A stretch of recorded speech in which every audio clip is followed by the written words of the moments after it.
Hello everyone, this is Yoda from Team Loaded, bringing you another video for nerdstomper.com. This is going to be the second video of a three-part series. The first video talked about overall strategy for Soul Stealer and item builds. This video is going to focus on the early game, and the next video is going to concentrate on the mid to late game. This replay is from a game I played recently. It's a public game that was, I think, 1600 plus, and it was Banning Draft. So if you've noticed, I have the same items that I mentioned in my last video. I have 2 minor totems, 2 duck boots, and some regeneration. Now again, the reason for this item build is you need some regeneration so you don't just get harassed out of your lane by a couple of attacks, and the rest of the items are just to maximize your damage at level 1. This early damage boost is very important because it allows you to fight heroes easier, and it also allows you to last hit easier. Getting more last hits will obviously increase your damage due to your second skill, Soul Steal, and this will just compound into even more damage. So right now I'm standing on this hill. This is pretty much where I stand every time I solo mid at the beginning of the game.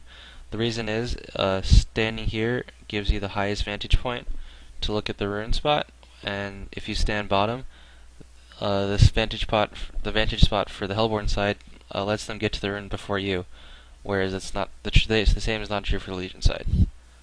In this game, I think there was a skirmish at the bottom rune where their solo midder, which is Pyromancer, got a little bit involved, so he was low HP and late to the lane. That's pretty much a really big mistake. Even if you get Bloodlust, you're still going to be very behind in the lane, so if you're soloing mid, I would urge you not to get caught up in level 1 shenanigans and just either go for the rune or go to your lane. As you can see here, Pyromancer's already missed a couple of creeps from the first wave and is like red HP, so that's going to give me a pretty good boost early. As I mentioned in the last video, for the first couple of levels you're not really going to be going on the offensive, you're just going to be last hitting, but once I hit level 3, hopefully you're going to see some aggressive action. Another trick that you might see me using is that I'm generally just going to stand pretty close to the creep wave when I get last hits. Not close enough so that Pyromancer's stun is going to hit both me and the creeps, but close enough that my attacks are going to hit the creeps before his do. So at this point I'm just about level 3, I just need one more creep, and as soon as that happens I'm going to be really aggressive on this Pyromancer, especially since he got such a bad start, so he's used up a lot of his regen, he's not even full HP and he's still level 1.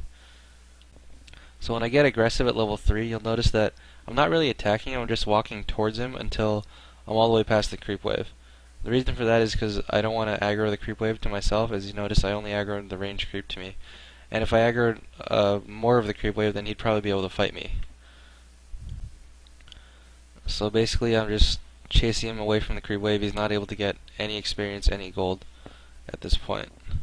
A lot of people like to play solo mid differently. They like to just play really passive and just last hit and get an advantage that way, but I find that if you play aggressive and chase your opponent out of the lane, then you'll be okay and net yourself more free farm time in the end. So if you notice, the one trick I used, since Pyromancer was trying to juke me, I just attacked his hero, like right click his hero once with mine, so the game will automatically turn my hero to face him, and then any nuke I use pretty much is just gonna hit him. Since he used so much of his regen early, Pyromancer pretty much just has to go heal now, and I've got a couple minutes of free farm time. So a small note on the skill build, at level 1 I got Soul Steal since I'm probably not going to use my nuke at level 1, and I might as well start accumulating souls as soon as possible. And then at levels 2 and 3 I leveled up Demon Hand, and the reason for that is obviously that level 2 Demon Hand is pretty much enough to play really aggressive with Soul Stealer. Basically, if I leveled Soul Steal instead of Demon Hand, I would just have to play really passive and only hit creeps instead of trying to fight the heroes or chase them out of the lane. At that point, if they are also doing the same strategy, then it's just a last hitting contest, which isn't the worst, but really just rather chase them out of the lane. So now the Pyromancer seems to be back, although he's not full HP, so I'm not quite sure what he was doing. I'm going to play aggressive again. Notice that I'm just walking past the creep wave, not really hitting creeps at all. Oh gosh, it seems that I've started a fight and not really noticed it and missed it on the camera. So we're gonna go back and play that fight again, so you can see how the beginning of the fight started and played out. Yeah, I'm sorry I missed that. I was just checking top at the time. Well, here we go. Gonna press the back button a couple of times.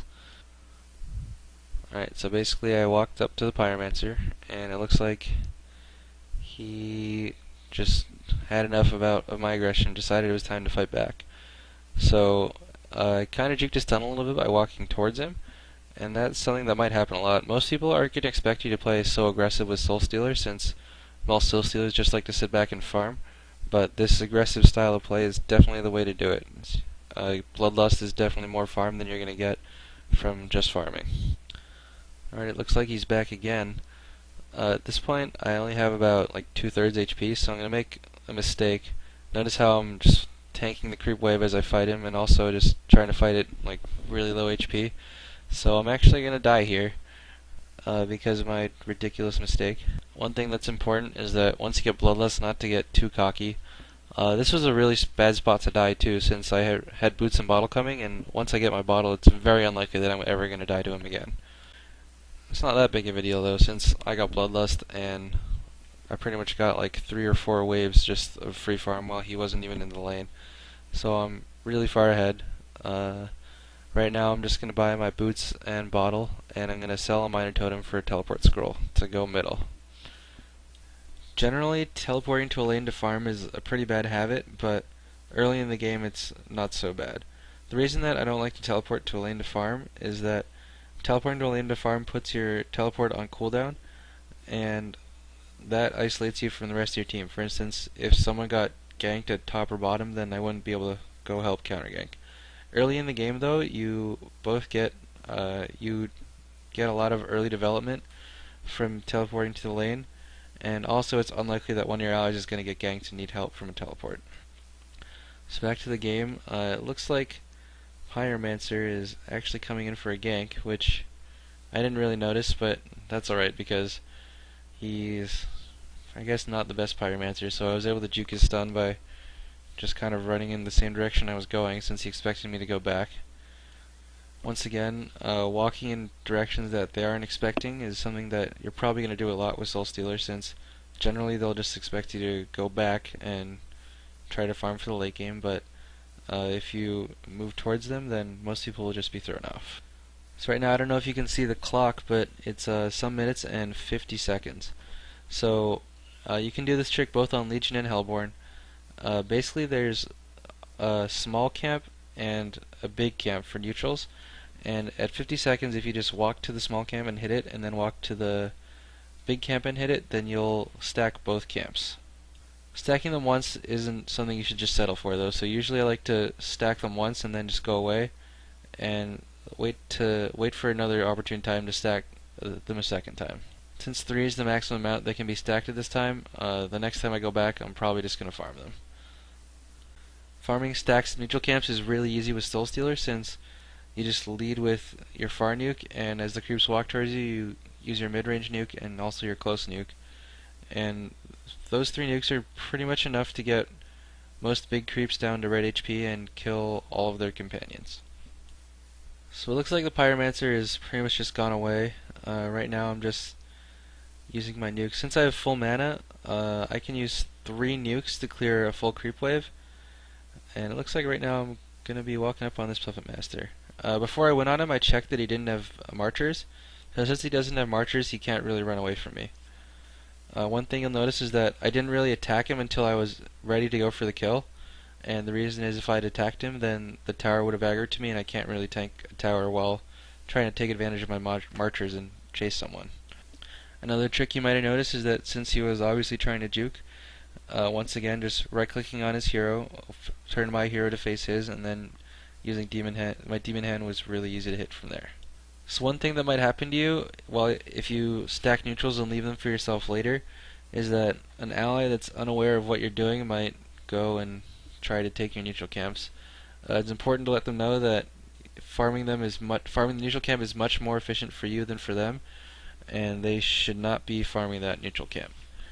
Here, the Zephyr basically killed one of the creeps in the big camp after 40 seconds, and that means that the creeps don't spawn next time, so my pull was just wasted.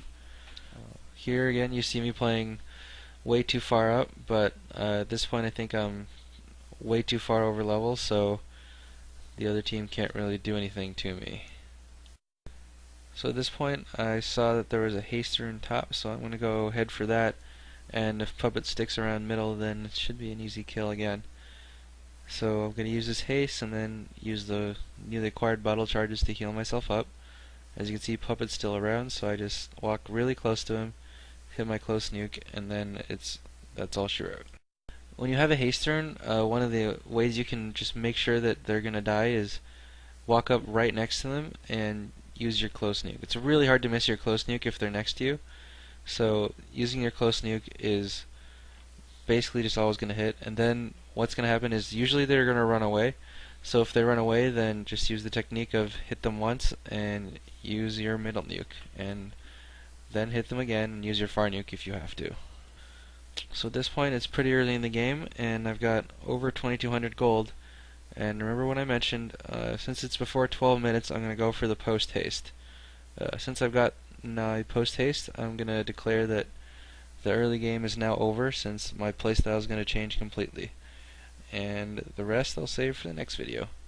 Once again, this is Yoda from Team Loaded, and I'm doing this video for nerdstomper.com.